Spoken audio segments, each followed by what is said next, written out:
Hey there, happy Friday. Good afternoon, good morning. Allison DeFord, my goodness gracious, what are you doing here today?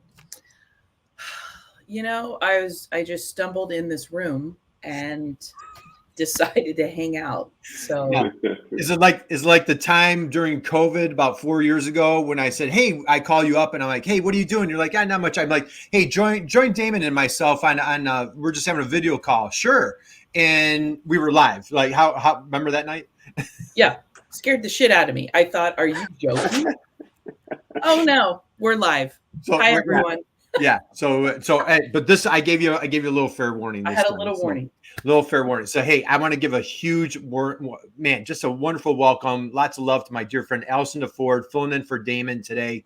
So Allison, thank you, my friend. Appreciate you. Just what an honor, privilege to share the stage for man. This is not an all-star, Allison. This is not an all-star. This is a Hall of Famer that we have in the house today. Man, we got Wilton Wow. Rogers the third. So Wilton, happy Friday, dude. How are you, man? Happy Friday. I'm doing well, Kurt. Thank you so much. I appreciate that's a Hall of Fame. I love that, man. I appreciate that. Well, Yeah. I tell you, this is an honor. I'm, good buddies with Rob Howes, and I think you Yep. guys, you know Rob Howes, right? You know that guy. Do you know Rob at all? I know him a little bit, maybe for about 5 years, 6 years now, Yeah, maybe even longer now. But yeah, he's been he around. He's still holding on to. He's still hanging around. I don't know why, but he's still hanging around, bugging me every day. Yeah. He's something. Well, he and I have a special bond, man. I could go on and on about Rob. So anyway, we'll dive in. So Wilton, you're the automation guy. We're gonna dive in on how to make everybody's lives just a little bit easier, maybe even a lot of bit easier. We're gonna show some examples. We're gonna dive into that today. Hey, we've got a little chat here, a little comment. So from AC, hello everyone. Enjoy the weekend. So guys, everybody out there, drop us a note. Let us know where you're coming from. You absolutely want to connect with Wilton on LinkedIn. You want to connect my dear friend Allison on LinkedIn. While you're at it, I'd love to connect with you too. So, Wilton, here's our first question of the day. My friend, are you sitting down? Are you ready for this one? Are you ready? I'm ready.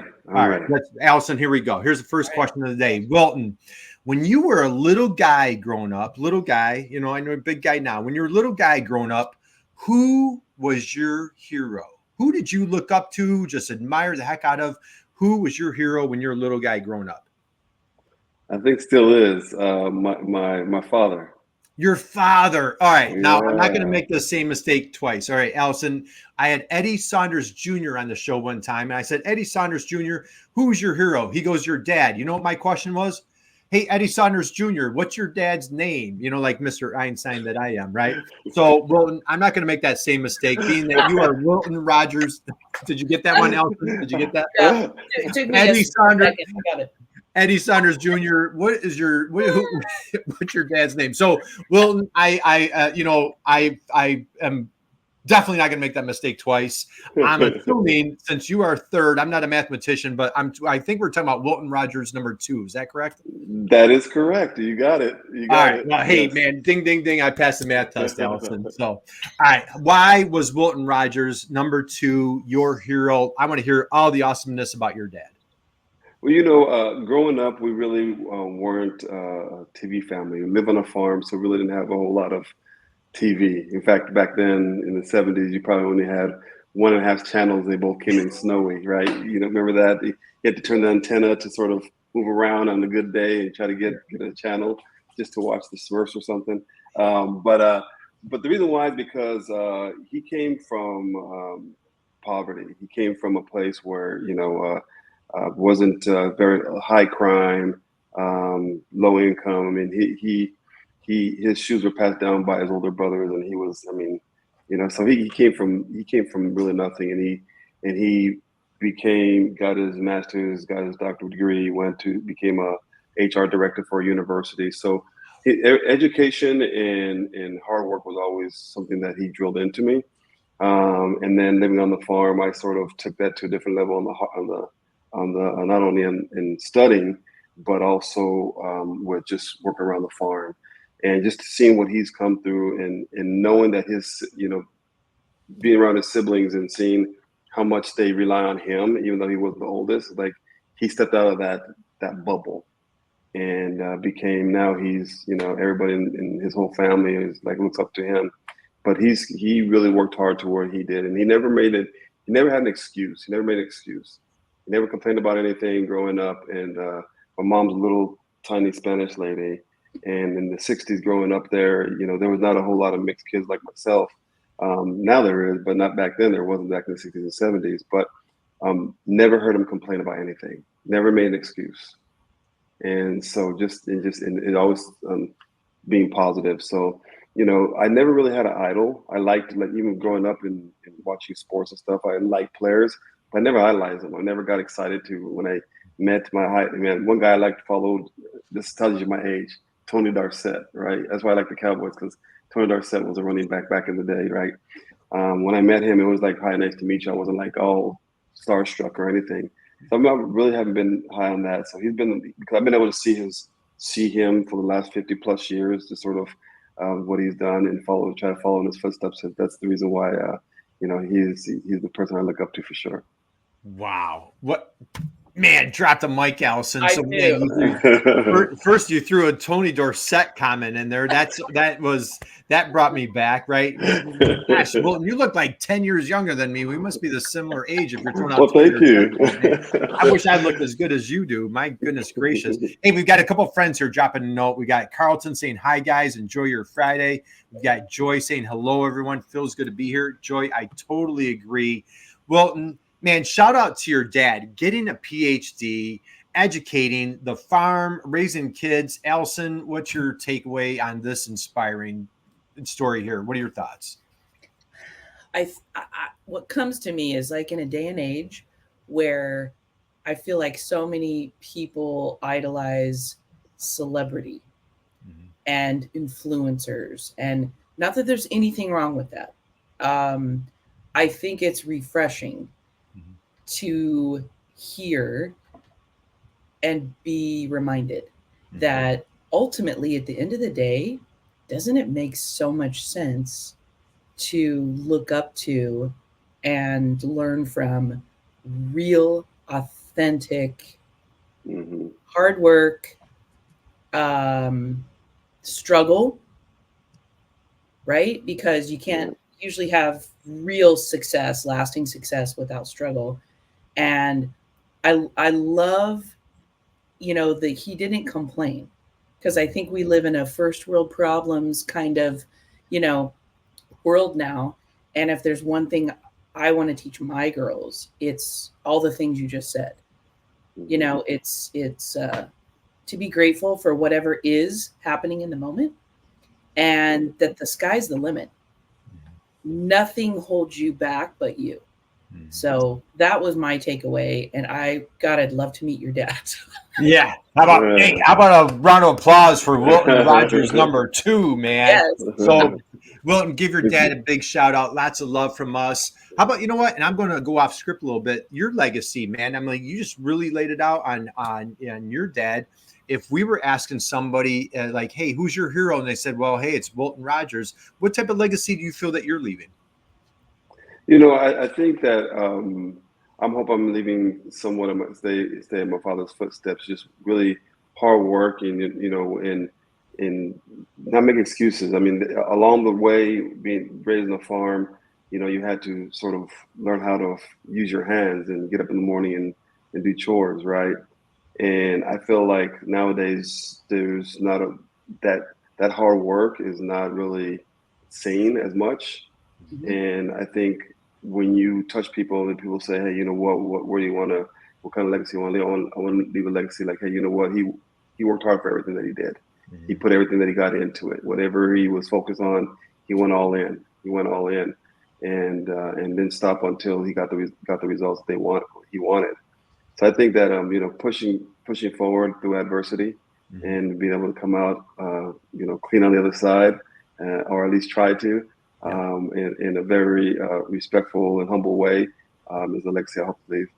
Well, I absolutely love it. So let's slide into where we're at today. So, you know, fascinating background, dad, PhD, farm, so on and so forth. So now we're going to dive in. You're CEO, the Hall of Fame extraordinaire at Simply Automate.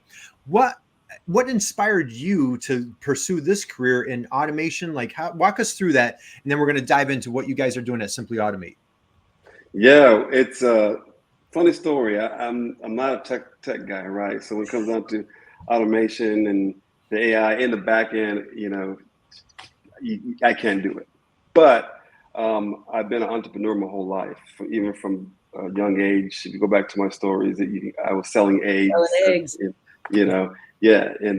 Sort of had that love and that passion of servicing people. As I started growing businesses and creating businesses, I saw that technology was sort of taking over, and I saw that the more you use the right tools, the easier it was to be able to grow your company and build stability. Well, back in 2016, I was in the fitness industry for a while, and after that, I sort of figured out what the heck I wanted to do. And this company, a startup company, and they were an RPA, robotic process automation, and they were telling me how they can automate all these manual tasks, rule-based tasks, and you don't have to switch software. Long story short, they talked me in, they showed me what it was all about, and I was thinking in my head, wow, if I did this for my company before I let it go, before I sold it, I could have grown that to. I could have used the personnel. The retention would have been low. I would have used the personnel for the right skills that I could use them for. I was just like blown away. When I got involved, it was more in the enterprise world, which I didn't at that time. When you're thinking, I was thinking on small businesses, right? But when I got involved, it was all about the enterprise world. So at the time, I was just thinking, okay, well, I'm in it. Let me learn as much. Whatever goes up must come down. Whatever's in enterprise got to feed into the small businesses sooner or later. It was just too expensive back in 2015 and 16. But I was learning as much as I possibly can. So I would ask the developers, the analysts, the project managers, can you do this? Can you do that? How do you do this? How do you do that? And is there software that can do it? For smaller businesses, they kept telling me, no, we use this software. I can't do it. It costs too much. They're limited in what they can do. All these different hurdles that were in front of me. But I kept that back in my mind. It's like, okay, someone's going to come out with a software that's going to be able to do this. I just want to be on the front end of it. Lo and behold, they did. And back in 2018, I found a software that could do it. So one of the developers, I asked, hey, can you do this for a friend of mine that has an accounting firm back home? And I told the accounting firm, I was like, hey, and a property management company, both two guys that I knew, was like, let's do this. You don't have to pay me and work for a company, but you can, I'll have them do it. You pay them, the developers, and you take care of it. And they'll let them develop it for you. Long story short, we were able to automate a few of the processes. One of the accounting firms saved about 25 hours a week. The property management company at the time was saving 5, but they were able to, about 5-6 hours a week, but they were able to scale because of it without hiring any personnel. So if they were to replace that personnel, they would have probably been 20, 30, 40 hours a week, but they didn't have to because they had that software. So I was like, whoa, this is mind blowing. So I went back to the company to tell them what I was doing. They wanted to stay in the enterprise world. They're like, hey, no, we're doing well here. We'll stay here. I was like, all right. So my contract was over in 2018. Decided to walk away. I told my wife I want to move back home, downsize, this all in. Had her 100% support. That's part of the reason why, we'll be able to do what I'm doing because of her. She really supported me. And it wasn't easy. But when I started figuring out that this could happen for small businesses, I was all in.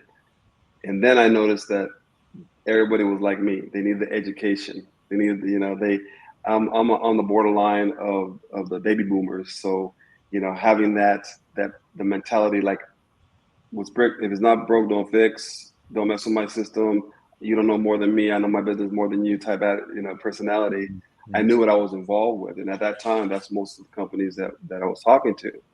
But I was able to, relate to them. So I was able to get some opportunities, and little by little, we just sort of started growing the company. And the reason why I did that is because I know as a business owner, you want to be able to scale your company with the personnel that you have. You don't want them behind the computer typing all day and sending emails and collecting data and all this stuff. That's boring. You want to use their talents and their skills for things that are going to bring more value, not only to the company, but for them as well. They'll allow them to feel like they're bringing something to the company. And once we realized that the automation I was involved with can do that, I was all in. So sort of started taking off that way. And here we are 5, 6 years later and still at it. Wow. All right. Great story, man. And you talk about having that support system, right? Dad was a big support. Your wife is support for your entrepreneurial journey. I'm going to go back to your entrepreneurial journey. Was for folks out there that, say they're looking to start their own entrepreneurial journey. They're working for a corporation. Maybe they were downsized. They're an accidental entrepreneur, whatever. How were you, when you launched into your entrepreneurial journey yourself? Scary, exciting? What was going through your mind? What feelings did you have? Both. I think they were both right, scary and exciting. But I always saw what could be, right? I knew that if I did this, what it would do for them. Mm-hmm. So I got to figure out how to do this in order to make sure that they look at me like, oh, you made a difference in my life, in my company's life, in my family's life. If I know I can touch that part of somebody, then I did my job. So I got to figure out, okay, I know what we're doing can do it. What do I need to do to get there? Mm-hmm. Right.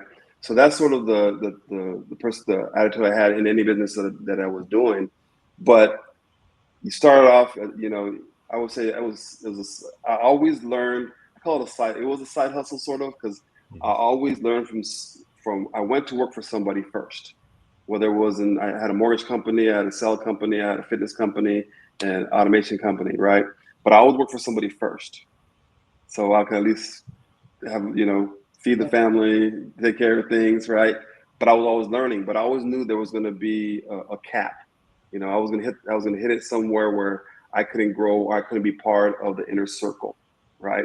So I made sure that I kept my mind like, okay, I'm going to build this company up, do what I can to build it up, but I'm going to learn as much as I can, and I'm going to little by little take those check marks and start putting them on the side. So when I walk away, I have this in place.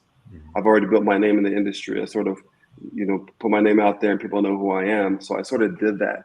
That was the way. So it was scary because you're going on your own, but I didn't walk into something that I didn't know, right? I didn't walk into something like this, just, okay, I want to open up a coffee shop. I'm like, I don't know what to open up a coffee shop. I don't know what to do. I worked for that. I figured out what to do. I followed their system, seeing the things that they were doing right, the things that they were doing wrong, the things that I can change, that I can improve on my own. I worked on all those little things before I jumped ship. So yes, it was scary, but it was exciting because I always knew the outcome. So I saw the outcome working for somebody else, right? And I could see if I could do that for myself and build a team to help us do that, it's gonna change what we're doing. So yeah, that's sort of So to answer your question, it was both. Both. A little scary, a little exciting, all the above, right, Allison? Hey, Rob is in the house here today. So Rob drops a comment. Rob, sending you lots of love, dude, man. Hopefully your ears were ringing. We were chatting about you earlier. What a journey. So absolutely love it. Allison, you're dealing with entrepreneurs all day, every day, 30-year entrepreneur. Are you 30 years now? How many years have you been? Yep. 30? You're 30, right? So your thoughts hearing Wilton's story, what's your takeaway? Well, I think what's so exciting and what makes him successful is the thing that Kurt and I and Damon are always talking about and preaching and shouting from the rooftops for whoever will listen, is focusing on the customer. So I loved it. You talk a lot about service. And if anybody that's joining us today or for the replay, if you have not checked out Wilton's LinkedIn profile, look at his about. It's so interesting and heartfelt. It's one of the most interesting abouts I've ever read on LinkedIn, by the way. Thank you. And my point in sharing that is that gave me more insight into if I was considering hiring you, if I was considering working for you, if I was considering, well, what is his company all about? He's the leader. It was so much more interesting and enlightening than all of the, I think a lot of times we get stuck with like fluff, marketing speak or sales speak or, kind of the typical, and yours is atypical. So first of all, I love that. Thank you. And I think it ties directly in with what you just said, is, well, how could I make their life better? So Kurt and I talk about this endlessly, and we encourage our clients to do the same thing. It's like, my question to clients is always, well, how do you want your customers to feel? And I get crickets because they haven't thought about that in a long time, or maybe ever. Yeah. So I feel like when you put customer first and then you reverse engineer and go, okay, now how can I get there? Mm-hmm. I'm like, bravo, Yeah. man. That's, Yeah. I think that's how you get from point A to point B even faster and in a more successful and sustainable way. So it's just, it's authentic. Yeah. I'll give you a hug. Well, thank you. That means a lot. Thank you so much. You know, and just going off that, I think if you go into entrepreneurship and you try to, it's for the money, you're not going to do well. You know, when you go in for the passion, for the love of it, things will start dropping in your way. They'll start coming, right? And it may be sooner, maybe later, but as long as you love what you do, it's going to happen. It will happen. Yeah. Right. I absolutely love that. So let's dive in. So curious minds are dying to know, Wilton. So you've kind of teed it up. So five years ago, you started your company and you're starting to give us a little flavor of what you do. Let's dive in, simply automate. Let's get into the meat and potatoes. How do you, your team, make the world a better place? Let's dive into some of the activity that you guys provide here. Absolutely. Well, I want to give a shout out to Rob, because Rob was he started, when I first opened the company, he was the one I called right away. Cause me and him have been partners, and he had been doing some marketing stuff. And I was like, man, I love this personality. And I said, he needs to be the guy to help me brand this thing. And man, he's been a blessing ever since. So I had to give some love out to him. You know, just sort of give an idea of our company. When we first started off, we were an automation company, just automation. It's called RPA, robotic process automation. And the reason why is because a lot of businesses, we go into businesses and we look at what you're doing manually, what are repetitive type tasks, what are rule-based type tasks, the things that are mundane that you do every single day. If you can walk into your office and you say, I got to do that again today, I got to do that again tomorrow, I got to do it 2 or 3 times a week, all these things can probably be automated through RPA, right? So we focus on that. That's what we call low-hanging fruit, because you want to get those off your plate so you can sort of focus on other things, right? So if we can get, like, I'll give you an example, like inventory processing was a huge thing about we continue to do, right? Inventory or invoice processing and things like that, we do a lot of, right? Because there's a lot of grab this data, put it here, send it here, save it here, whatever the case may be, right? All these different tasks have to happen within a process to be completed. But it's all manual and it's all digital. It's all rule-based. You follow certain rules to get it done. So we got involved, like no one's doing this for small businesses. And that's where people were using so many hats, wearing so many hats to have to do those. So what we did is like, okay, well, you know what? Let's eliminate that. Let's automate it. So we start automating it. And that's sort of how our company started. And as we start growing, we noticed like, okay, well, now we're helping me automate stuff. Here's AI, here's machine learning. We got to use all this. So now we got into intelligent automation space as well, right? So RPA is more like, hey, what are you doing? Let's get those off your plate so we can focus on intelligent automation. Now we're using AI and automation combined, right? So that's our focus now.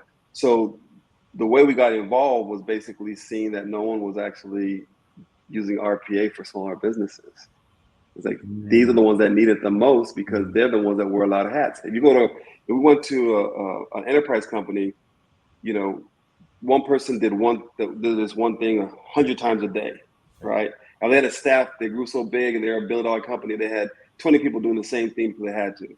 Going to automate that was easy. It was like, boom, we automated it, and now they can do other things, right? Actually, enterprise were trying to cut their overhead so they can, you know, the investors can get a bigger piece of that pie. So but in the smaller businesses, they didn't want to. They wanted to use their people to do other things, right?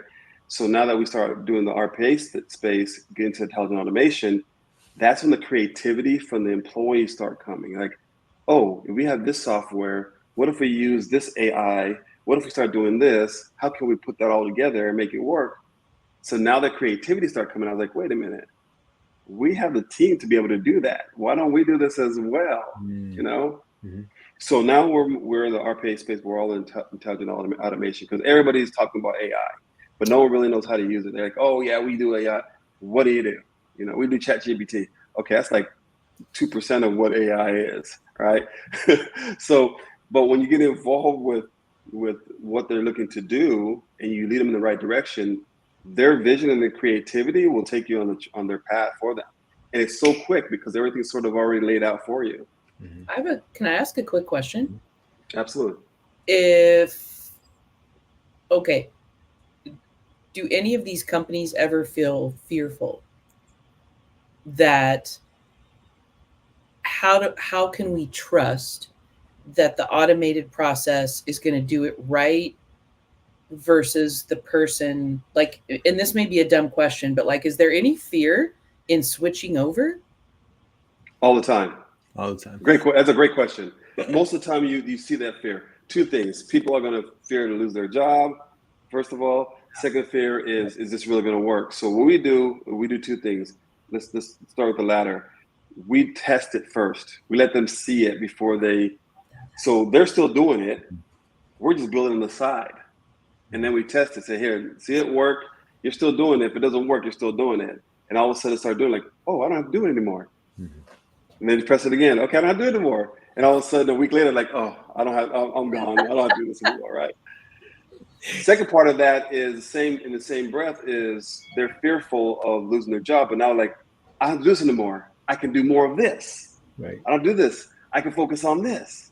So that's when it comes to small business. That's what we love about small businesses, because all the owners, the founders, the directors, the leaders of that company are always looking to grow, and they're usually looking internally first, right? Keep that retention, right? So they're like, oh, you know, Allison does great over here, but now instead of her having to do this, now she can run this whole department over here and sort of bring her vision of what she wants to do to help us build this part up and focus all the time and attention over here.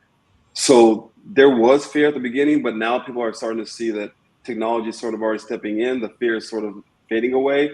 But the other part is, does it work?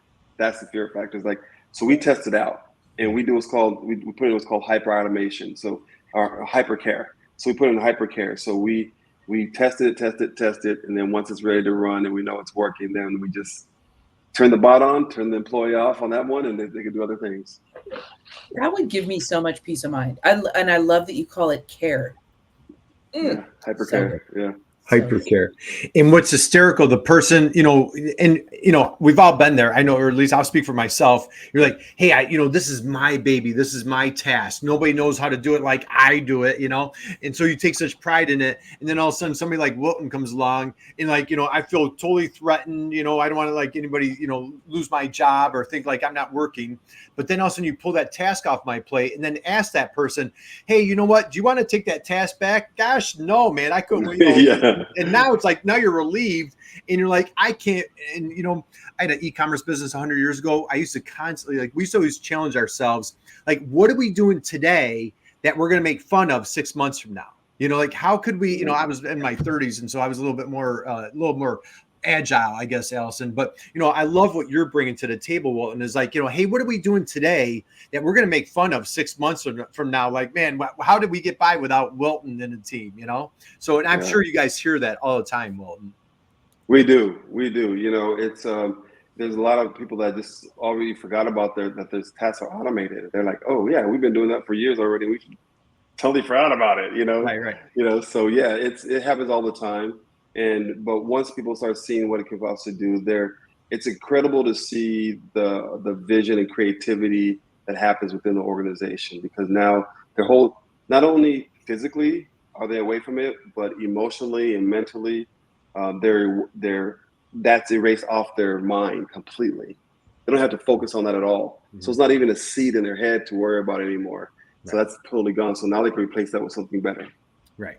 Oh, that's phenomenal. How about, do you have any, I don't want to put you on the spot, do you have any wonderful success stories that come to mind immediately that you can share where like just somebody rocked it out and just saved a bunch of money and time? Anybody come to mind immediately? Well, we have, there's a couple come to mind, but there's one that we have, it's a retail, and they had multiple, it's actually a grocery store, small grocery store. They had 5 or 6 locations, and they had 3.5 employees doing the invoicing and billing. 3.5. 3.5, and they were wondering, like, they were seeing delays, they were seeing a lot of errors, and they sort of wanted to. The employees have been there with them for a while, but they wanted to move them into other areas of the business, and that's why they had some were doing it part time, some were doing it full time, but they had 3.5 employees doing it. Long story short, this was 4 years ago. We automated it all. 3 of those employees no longer did it. That the part-time employee did the ones that would get kicked back to them, because it's always a human in the loop. Some things that they have to take care of still, regardless, and it still happens. But we find out, okay, where are these kickbacks happening? Why are they happening? Little by little, we start improving it. To now, it's almost like she could do it from her phone. Like, okay, I got to fix that. Okay, it's done, right? So that's what happened. So that was a great one, because it was 3.5 employees. I mean, full time, just doing it for, 3 doing it full time, part time. It's a lot of hours. That's a lot. And their ROI was just ridiculous. I can't. It's in the hundreds of thousands. I mean, it's Right. they haven't even been doing it over the last 4 years, 3 or 4 years now. It's sort of forgot off their plate now, right? So they don't even hire anybody to do any of that anymore, because I know they bring in more vendors. All they got to do is add that into the system, and the bot will take care of it. So that's one of them. And then we have a smaller company that we did one for. It was an accounting firm, and they probably had like 4 or 5 employees. And we started doing their tax return and their onboarding. And I think that went from having one person doing it full time to them not doing it at all, pretty much, and all the information they had to gather for the employees or from their clients came in. The bot know where to put in the system, know how to put it together, send it for approval, write it off. If not, they can manually put in what they need to put in. Boom, and then off and running. Onboarding was, the sales trying to sell it. Once you're onboarding, you had to put all this information and sort of onboard them. All they did is onboard them, send the information, the bot will pick it up, take care of it, and they're done. Wow. So absolutely, man, that is awesome. Hey, we've got another fun comment here from Sean. Sean, happy Friday. Aloha, Kurt, Allison, and Wilton. Automation is super important for any business. Enjoying this talk a lot. Well, happy Friday to you, Sean. Thank you for joining us. Again, drop a note in the chat box. We're here with our dear friend, Wilton Rogers the third. We're talking Simply Automate. So now I have a dear friend who, he's kind of like my automation coach. He's more on the manufacturing side, automation. And he always says 3 things, Allison, our friend Dave Chrysler. He says you need to either eliminate, automate, or delegate. And so I was just talking about that with somebody this morning. And so I couldn't love what you guys are doing more. Now, Will, I don't know if you even know that I'm going to do this. So I love these case studies, these success stories. You're just making the world a better place, saving folks all sorts of crazy money and processes. I actually have somebody that I'm going to pull on stage that's going to share their experience of working with you. Do you mind if I don't want to embarrass you? Do you mind if I do? Do you mind I would love to. All right, let's see what this gentleman has to say. You ready? Let's see how this sales and operations planning for. Hello, my name is Justin Metzger. I'm the Director of Sales and Operations Planning for Can-Am Steel Corporation. We have 7 plants across the United States, and we have been working with Wilton and the Simply Automate team for about 3 years now.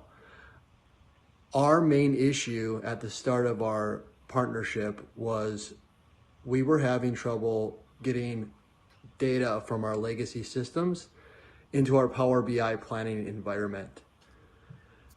Since partnering with Wilton's team, we've been able to save about 3 hours of report running per day and have up-to-date data to help run our sales and operations planning process every single month. And since working with the team, we've also been able to achieve a 95% accuracy on our forecasting process because we're spending less time pulling data and more time analyzing it and talking to our teams. So thank you to Wilton and the Simply Automate team for everything you've done for us, and looking forward to our continued success together and working more in the future. Thanks. Wow. How about Justin? that? 95%. So let's, hey, and Rob drops a comment here. Complete game changer, fire. I agree, my friend Rob, 100%. Well, tell us a little story here. So this is right in mine and Allison Space manufacturer. Sounds like 7 plants. What's our story here? Yeah, well, Canon came to us. Like Justin was saying, they wanted to pull some information out of the legacy system. It was taking them quite a while at each location, and we found out as each location was doing a little bit different. Had the same logic, but they were sort of doing it different. And so we figured out which is the best route to take to sort of do it, and so no one can be involved, because if you get everybody involved, but like, well, I'm doing it this way, I'm doing it this way. It's like, no, let's just build it, and then just implement it at all the locations. And that's what we did. And once we did that, it was just like, everyone was like, thank you. It was a game changer. Right now, I think they have 5 or 6 processes running with us right now. I think we're working on 1 or 2 of them as we speak, because manufacturing, when we found out, and that's why we like manufacturing, because there's a lot of different logic that's built into manufacturing, a lot. And there's a lot of, and it's all rule based. I mean, down to, gathering little nuts and bolts and trying to figure out how to order these things. And we created areas where, there was no delay. We could tell when things were coming in, how much they were getting sold, where the delay, if they need to order it, we place this order, here are the areas you need to place it, here where you can get it faster, all these different, and they had all these rules, and I was like, just show us the rules. And it just and it worked. And what we found out with manufacturing is that they already have everything working. They just gotta, sit down and figure out how we can get most of this automated. It's already done. So manufacturing has been fun for us. Accounting has been fun for us, because everything is already done for you. It's already rule based, and they use so many applications. They follow so many rules and different things, and all we have to do is figure out what they are. Just show us what they are, walk us through. Not only will we can automate it, but we can show you ways that we can improve it and eliminate some. In some cases, eliminate things, because you don't have to have this. We can go straight from here to here. So they have to go here, here, here, here.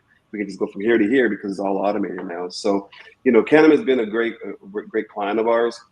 We love the manufacturing industry. We really, really do. I think there's, and we've seen a lot of growth, and a lot of them are starting to come on board. Like, okay, we need to learn more. They know they need it, and what they're doing is they're looking outside of their walls now to figure out how can I improve it more. Even though they have an IT team, because we work with Canon Steel's IT team all the time, and their thing is to keep that structure internally, right? So we have a good relationship with their team. But as far as bridging everything and putting everything together, they need that knowledge and experience from people that are doing it on a regular basis. Where IT team doesn't have that. IT team knows how to, once it's implemented, they know how to take care of it and work it.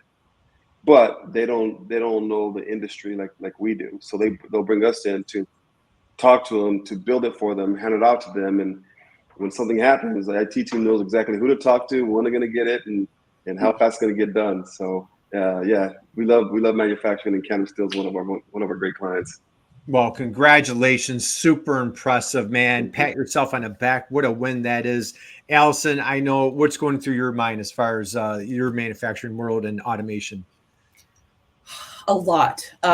First of all, I'm going to invite you on my podcast, so we'll talk about that separately. Yes. And if you watching this are not already following Wilton's podcast, Automation Nation, you need to go subscribe, because it's amazing. And I just want to thank you for stepping outside of the box, and really for doing courageous, hard things, because you are making people's lives better, their businesses more successful. And I think, I have such my heart is filled with love for manufacturers, and to see somebody that can come in and help them streamline things, right? So that they can create more, which is what they're so good at. It fills me with joy and excitement for the future. So I just want to say Thank you for everything. Awesome. Well, And keep awesome. doing Thank you. Thanks for those amazing words. I really appreciate it. It's so much fun. We really, really enjoy what we do. We know that once people are on board and they understand, they see what we do, that we know it's going to make a difference. We can have one conversation with a company, and within 30 minutes to an hour, we know what we're capable of doing or how we can help them improve what they're looking to do. You know, and I love what you're saying, Allison, because I'm thinking of like so many small manufacturers we work with, 30, 40, 50 employees, and just, everybody's grinding, like, they're like you said it first right off the bat. Well, and they're throwing on different hats and just, so to stop, take a time out and ask myself like, hey, gee, how I've been doing this for the past 5 years. Is there a more efficient way? Hey, let me go out and shop for a new software, stop what I'm doing, take a chance and a risk that this thing might blow up on my face. And now I'm responsible, so it's wonderful that you guys come in as that mentor, that Sherpa, that trusted guide. And like, hey, customer, and Allison, what's the word, right? Care. You're going to come in, you're going to hold my hand. And like, and again, like these guys are coming in, like, I'm here, my boss is down the hall. Like, my job's on the line or my reputation's on the line. So you kind of come in and say, hey, listen, I've got your back. We're going to help you save time, hours, and and I'm not taking your job. Let's get you doing some more challenging things since you've been doing this for so long. So I couldn't love more what you're doing. Rob says, eliminate, automate, delegate. Thank you, Rob, for the comments. Let's start winding down because Wilton, we need, Allison, we can't eat up all this time. He needs a lot of manufacturers to get out there and help save time, money, energy, all these things. Wilton, as we wind down, I have last 2 questions for you. Number one, as an entrepreneur, I love asking this question. Best business advice that you've ever received or that you would love to pass along to your younger self, a younger entrepreneur? What's the best business advice you feel that you've ever received? The best business advice I've received is passion and patience. P&P, right? You have to have the passion to do it. You have to have the patience to make sure that you're doing it the right way, right? If you don't have that patience, you're going to fall into a hole that's going to either take you down or it's going to give you a bad name. So be patient. Don't take everything, that you can just grab onto. So I think passion and patience are something that I stick by because being an entrepreneur, you have to be very patient. You have to have the passion for sure, but there's no get quick scheme out there. Those things, if they may last for a day or a month or even a year, but after that, you're gonna take a big fall. So be very patient and build it right. Well, drop the mic on that one. Absolutely great advice. Allison, as we wind down, your takeaways, thoughts from our conversation today that you want to share. I have many, but I will distill it since we're wrapping up. I think I can speak from my own personal experience of being fearful and getting stuck in a rut. And I talk about this a lot. This is the way we've always done it. Like that's death to your company. I've been that person. So when I talk about that, I'm talking from experience with my clients. I do understand that fear and of adopting something new and of letting go, letting this bot do it right instead. But you have reinforced my newfound belief that I love the hyper care. So showing me, if I'm your smaller or mid-sized business, I'm going to do this alongside your person, and we're going to test it, and we're going to make sure we work out any bugs, and we're going to show you all you have to do is let go. Right? Yeah. And allow your business to grow faster if you just let go a little and trust. Try something new. So I love that. I'm excited to continue following you, to learn more, to see where you take things, and really to explore. I think you're a prolific guy, but also pragmatic. So I love those 2 P's, where it's future thinking, but you've got your head on straight. And I appreciate that in a consultant and a business owner. So, gosh, keep guiding people that way. Found his Thank you. calling. And Wilton, how about this comment here from Sean? Sean, thank you. P and P, love it, Wilton. It's hard to have both sometimes, at least for me at least. Heavy on passion, light on patience, still working on it. Sean, you're doing awesome. Thank you for Sean, we're all, hey, trust me, it's not easy having patience. Trust me, I've been in the game for a long time. I feel the pain, Sean. I've been light there too. But if you keep grinding, it'll come for sure. It'll come for sure. So, Wilton, I want to thank you for joining us today. Just what a joy, what a privilege. Keep making the world a better place. You, your team, Rob, your family, Wilton Rogers the second, man. Big shout out to him. And so we just want to thank you. Best way to connect with you, obviously here on LinkedIn, social, Simply Automate, anywhere else that we can find you. Yeah, LinkedIn, we're on it every day. You see us posting every day. Rob is in the building. If someone's posting and doing something under where if I'm not available, he'll ping me and let me know, hey, you got to answer them back. You got to get with them. So, have a great team. Rob's amazing. So LinkedIn is probably the best way. We're there. We live there. And we do a lot of education, a lot of support, knowledge-based things on there. So I would say reach out to us there. Awesome. And catch their podcast, of course. So, hey, Allison, how about this? We always like to say, as we wind down, we close out the week, go out and just be someone's inspiration, just like our dear friend Wilton. And if you've been hanging out with us for the past however long we've gone, it's a great opportunity to stand up and stretch and give a big standing ovation for Wilton Rogers III for just absolutely hitting the ball out of the park today. So, Wilton, thank you, dude. God bless you. Keep making the world a better place. We appreciate you. So, guys, thank you in the chat box. Thank you for your comments. We appreciate you. Allison DeFord, my friend, just sending you a boatload of love. Thank you for being here today. Thank you for filling in for Damon. And it's just, you know what? Maybe Damon will call in sick next week too. So anyway, that's another subject for another time. So don't tell anybody I said that. So, all right, guys, have an amazing, blessed, crazy, wonderful weekend. And we will see you next time. Thank you. Thank you guys so much.